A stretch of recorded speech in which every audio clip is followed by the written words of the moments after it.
My name is Bethany Rourke. I am a member of the Cascade Health Alliance Insurance, and I have been with them for going on a year now.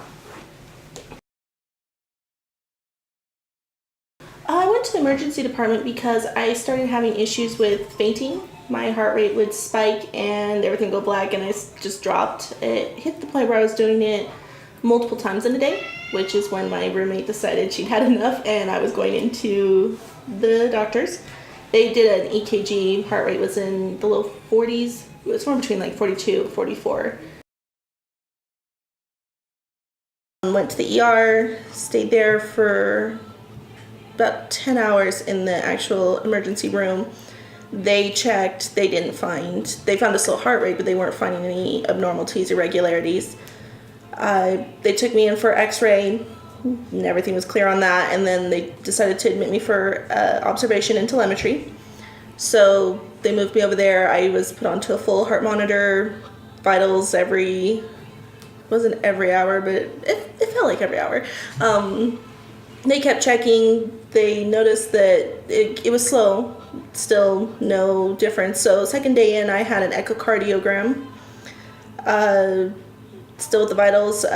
Dr. Mounts came in. She had reviewed. Apparently there was a little glitch in some EKGs I had done when I was 22, so 2012. They weren't sure what was going on, but there was definitely an abnormality there that no one had picked up on before. So she gave me a referral to a cardiologist. So they said I was there, but just to make sure, they wanted to keep me for another 24 hours just to make sure that they wouldn't release and have the same issue repeat. Slept for the first 12 hours. Then the next day, no, it's not the next day, it was the day after, I believe, that I had passed out again and hit my head on the table. Again, no explanation, just an extreme, I recall a really, really, really fast heart rate, but by the time I realized it was skyrocketing, the next thing I know, I was on the floor looking at the table. I heard from you within 48 hours of that. You wanted to run some tests though to see if we could get it to kick back up. And I'm trying to remember back there, because I know during that time frame my memory started faltering from everything.